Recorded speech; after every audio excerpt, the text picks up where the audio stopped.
बोलिए गुरुदेव महाराज की जय। प्यारे दोस्तों, आज आप लोगों के सामने मैं एक कविता प्रस्तुत करने जा रहा हूं। कृपया कविता को ध्यान से सुने और अगर पसंद आती है तो कृपया कमेंट करके बताएं। वह सरल हृदय था, दृढ़ प्रतिज्ञा, इतिहास बनाकर चला गया। धरा और आकाश इन्हें गवाह बनाकर चला गया। दानी था ऐसा सागर जैसा, दिखता नहीं किनारा था। दानी ऐसा सागर जैसा, दिखता नहीं किनारा था। कांटों को चुनकर गले लगा, मोती ना उसे प्यारा था। आगे, कुंठा करे भले पीछा, कुंठा करे भले पीछा, पर धीर न कुंठित होते हैं। जैसे सूरज को लगे ग्रहण पर तनिक न विचलित। घनघोर घटा कालिया मेघ जग में अंधियारा लाते हैं। घनघोर घटा कालिया मेघ जग में अंधियारा लाते हैं। वह तो जीवन को दांव लगा हीरा बिखेर कर चला। सौभाग्य रहा द्वापर युग का, सौभाग्य रहा द्वापर युग का, क्या फिर कलयुग में आएगा? करनी है ठीक नहीं कल की, शर्माएगा पछताएगा।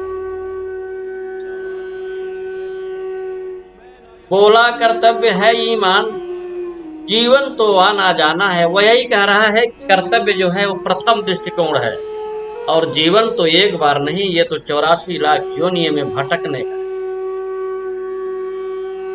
बोला कर्तव्य है ईमान, जीवन तो आना जाना है। गर्दन यह कभी झुके नहीं, इस पर ही दिल दीवाना है। अरे हे विधाता, तुम्हारा यह चक्रव्यूह, तुम्हारे ये लेखनी की माया भी अतुलित है। इसका कोई बखान भी तो नहीं कर पाता कि तुम किस तरह से इसको मोड़ देते हो, किस तरह से इसको नया रूप देते हो। तो हे विधिना, तेरी माया भी अद्भुत बहुमुखी अनोखी थी। उसने इस धरा पर आकर के पीड़ा पर पीड़ा झेली। तो ऋण की परिभाषा की गति को, इस ऋण की परिभाषा की गति को वही तो नया है नाम दिया। कोई भी जगत में नहीं किया उसने ऋण में जीवन बलिदान। अब इतना हो जाने के बाद अब शायद समझ में आ गया हो या न आ गया हो कि यह कौन है। तो यह कर्ण है। इस कर्ण के बारे में एक कविता समर्पित है। तो यह और नहीं कोई यारो, यह सूरज पुत्र कर्ण ही है। यह और नहीं कोई यारो, यह सूरज पुत्र कर्ण ही है। जितना लिखते जाएंगे उसके लिए तो कम ही है। उस कुरुक्षेत्र की तीव्र गति तीरों पर तीर बरसते थे। उस कुरुक्षेत्र की तीव्र गति तीरों पर तीर बरसते थे।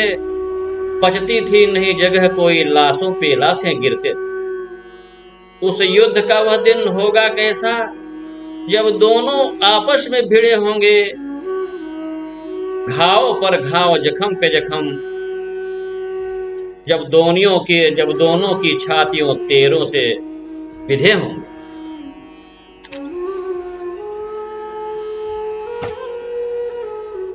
जब महाभारत का युद्ध चल रहा था, एक तरफ से अर्जुन और एक तरफ से कर्ण, दोनों प्रतिद्वंदी एक दूसरे पर तीरों की बौछार करते हुए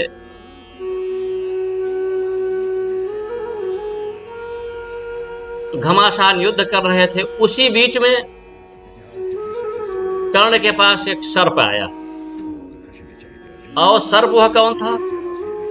जब खांडवप्रस्थ का किला बन रहा था, जब युधिष्ठिर के लिए एक नए राज्य का निर्माण कराया जा रहा था, तो पर्वत को समुचित संतुलित करने के लिए, सफाई करने के लिए अर्जुन ने एक बाण अग्नि का मारा था। और उस अग्निबाण में सर्पों का वो परिवार जल उठा था, भस्म हो गया था।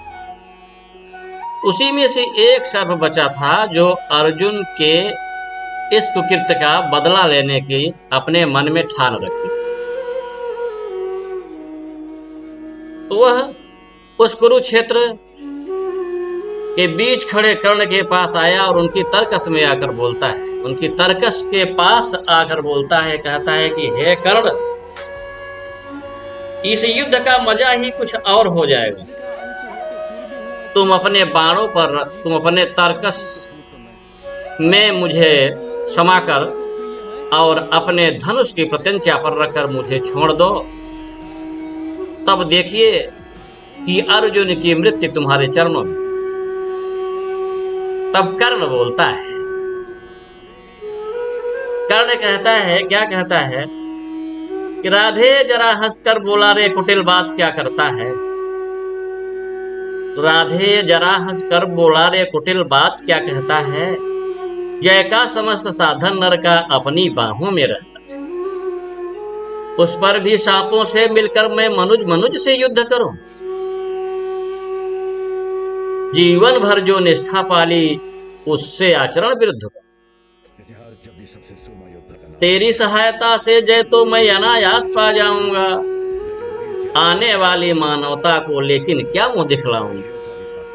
ठीक है, तू कहता है जरूर, तेरी सहायता से मैं युद्ध तो बहुत ही आराम से पा जाऊंगा, परंतु आने वाली जो मानवता है, जो लोगों की सोच है, जो निष्ठा मैंने अब तक पाल रखी है सदकर्मों की, गलत न करने की, उसमें मैं कालिक नहीं लगा सकता। संसार कहेगा जीवन का सब सुकृत कर्ण ने छार किया। संसार कहेगा जीवन का सब सुकृत कर्ण ने छार किया। प्रतिभट के वध के लिए सर्प पापी ने सहाय लिया। आगे कहते हैं कर्ण की, हे यशसेन, तेरे अनेक वंशज हैं छिपे नरों में भी। सीमित वन में ही नहीं, बहुत बसते पुरग्राम घरों में। ए नर भुजंग, मानवता का पथ कठिन बहुत कर देते हैं। प्रतिभट के वध के लिए नीच सहाय सर्प का लेते हैं। अर्जुन है मेरा शत्रु किंतु वह सर्प नहीं, नर ही तो है। अर्जुन है मेरा शत्रु किंतु वह सर्प नहीं, नर ही तो है। संघर्ष सनातन नहीं, शत्रुता बस जीवन भर ही तो है। सनातन तो नहीं है मेरा उसका ये बैर, क्योंकि आज मानव जन्म मिला है, इसके बाद क्या मिलेगा। 84 लाख योनियों में भटकते भटकते किस जन्म में कौन आ जाएगा, इसका कोई भरोसा नहीं। संघर्ष सनातन नहीं, शत्रुता बस इस जीवन भर ही तो है। जा भाग मनुज का सहज मित्र, मित्रता न मेरी पा सकता। मैं किसी हेतु यह कलंक अपने पर नहीं लगा सकता।